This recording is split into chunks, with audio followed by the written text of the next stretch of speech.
And we will now have a little presentation by one of our co-hosts here, Danelle Erickson, who is the director of the Meeker County Museum and the GAR Hall.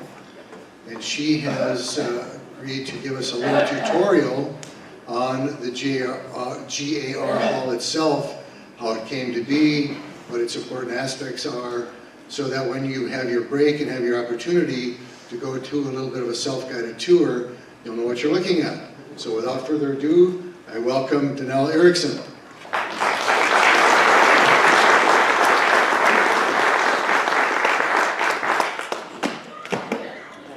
Getting twisted up in the cords here. I think I'm okay. Thank you.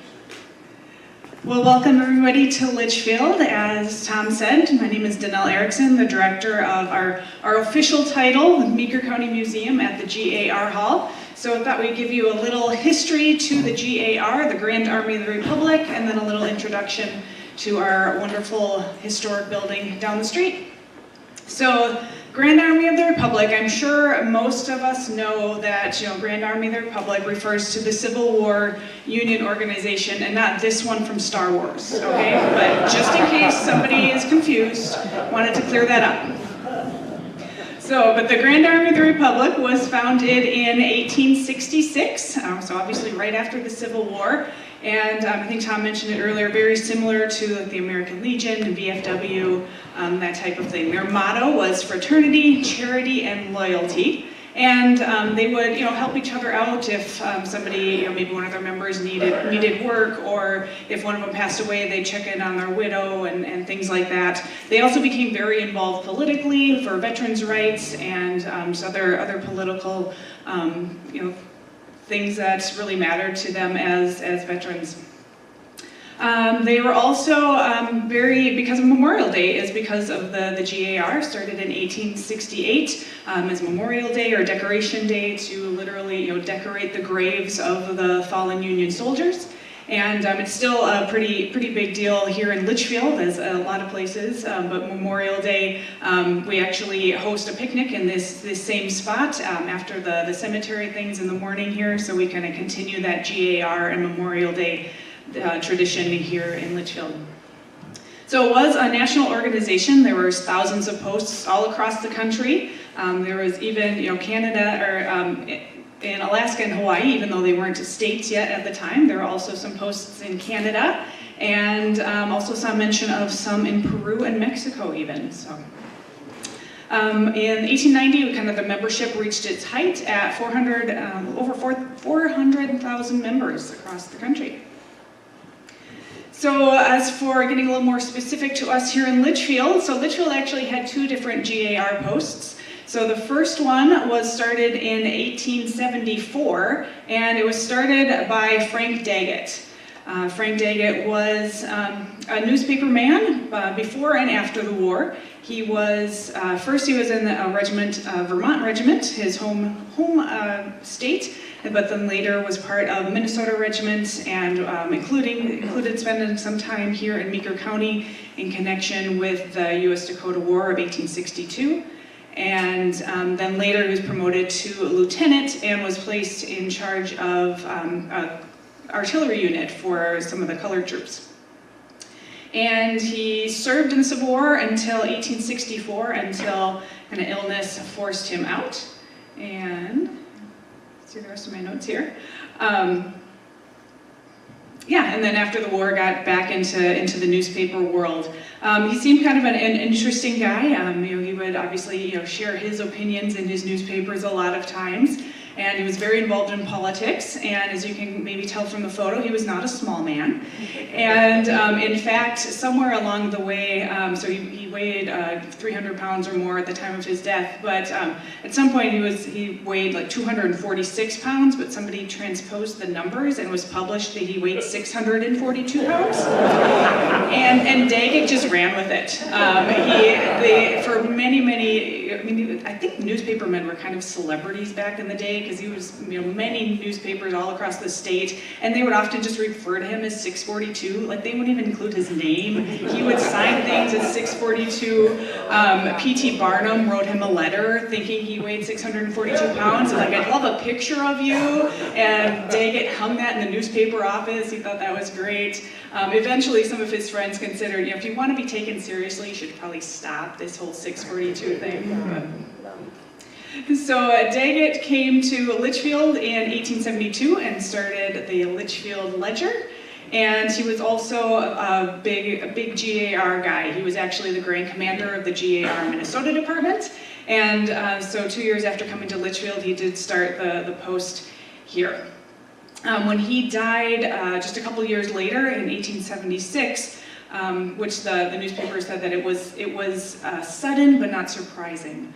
But he was in his late 30s. When he passed away, basically the post here kind of died out with him. And really that was kind of nationally, the GAR kind of declined, I think, in the 70s and then picked up again in the 80s. Which is when we see our second post here, the Frank Daggett post, obviously named after the man who started the first post here.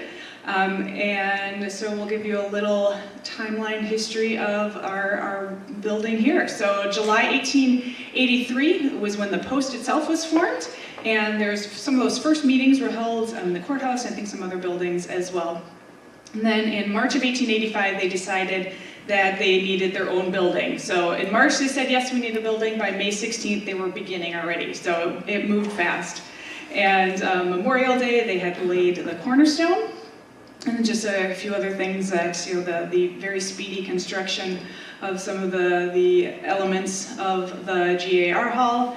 You can see by the end of October, most of it was complete, just kind of some of the interior fixtures and whatnot, including you can get a little peek there of our fabulous chandelier. So by far the handsomest chandelier in Litchfield this week was received, and it cost a whole $125. One thing that's kind of always amuses me with the chandelier here is that for years and years and years, the story at the GAR Hall was this chandelier was from New Orleans and it was out of a house of ill repute, and it was captured after the war and brought back here. Completely false. We have no idea where it's a great story, but we have no idea where it came from. So it's kind of fun to be able to tell both stories just because it is such a off-the-wall story. But by November 14th, they were holding their first meeting in the building, and the following week they held kind of a public opening for the donors and kind of a grand opening. And really, right away, almost immediately, the GAR Hall was deeded to the city of Litchfield, then actually the village of Litchfield. Really, I think this is kind of one of the main reasons why the building is still with us today. Basically, those members knew that they weren't going to live forever, so they said when we're done with it, that Litchfield is going to maintain it forever as a memorial to the Civil War veterans. So we can thank their forward thinking. A couple other things, some of the little bit of the photographs. In May of 1891, the post was presented with a log from the Baker cabin, which was part of the start of the U.S.-Dakota War, which was here in Meeker County, and that was turned into the post's altar. Every GAR post all across the nation had different kind of ceremonies and things, and the altar was part of that, and also some of the pictures that you'll see at the hall as well. So besides the GAR meetings, the hall was one of the larger buildings, public spaces, or places where people could have public meetings in town. So there was a lot of other non-GAR activities that went there, ice cream socials and programs. There was even kindergarten class and church services that were held there as well. By the end of 1885, the post had 100 members or more, and over the years there were at least 250 members that kind of came and went through the years. And 1928, the post filed its final official report with the state when there were 8 surviving members. And then I think it was in 1933, the kind of that transfer, the more official transfer, went over to the city. And there was some renovations done in 1934. Unfortunately, we don't know everything that went in there. Understand that the floors were replaced at that time. There was a wall that divided one of the spaces that was maybe removed. And then 1936, Albert DeLong was the last survivor, the last member of the post, passed away at the age of 93. And then to kind of continue our timeline, 1950s is kind of when the Historical Society came in, and the city and the society kind of agreed that the Historical Society could use the space and kind of help oversee it. And then in the early 1960s, a two-story addition was added to the rear of the hall. Originally, there had been a frame kind of kitchen that was used by the GAR members, but now there is a two-story addition that tells more, kind of all-encompassing of Meeker County history.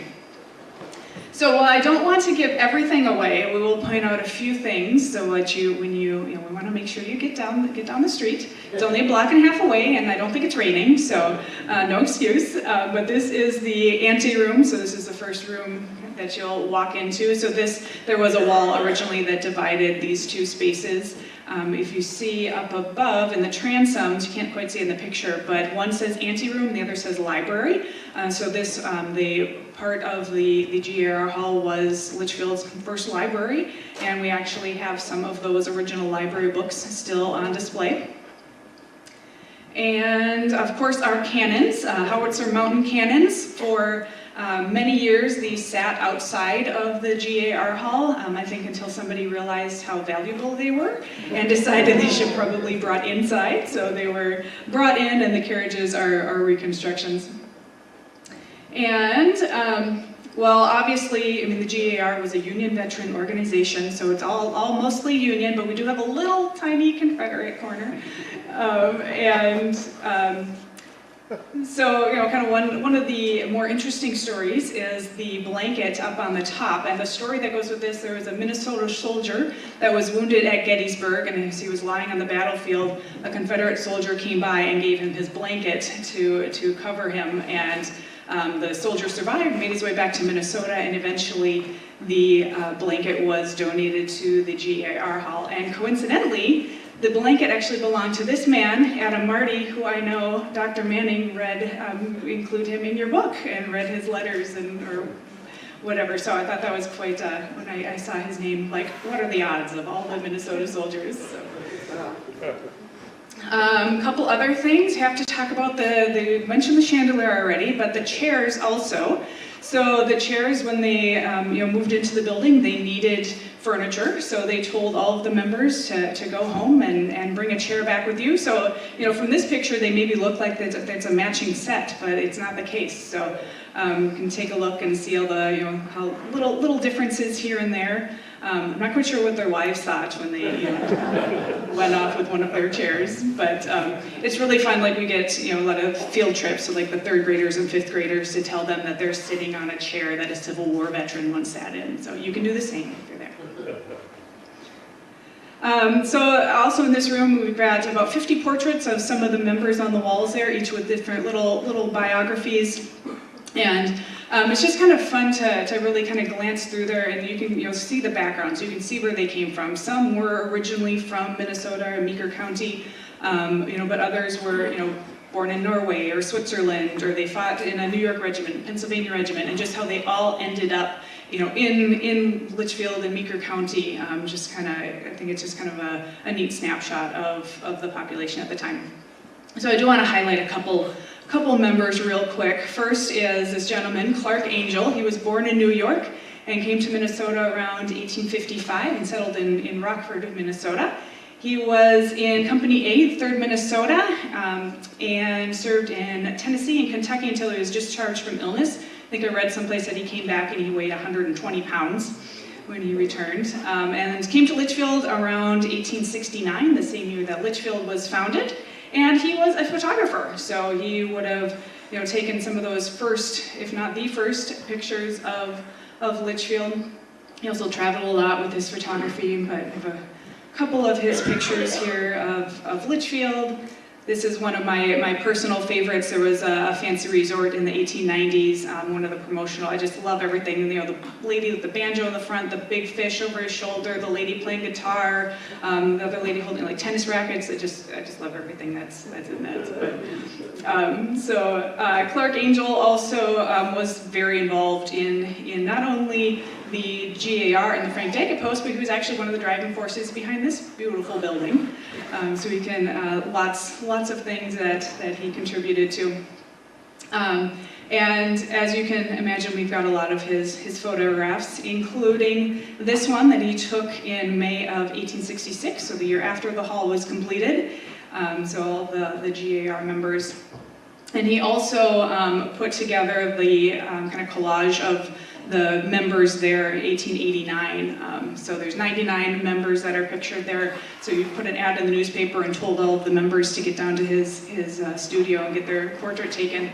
So we've got another picture of Clark Angel off to the side there.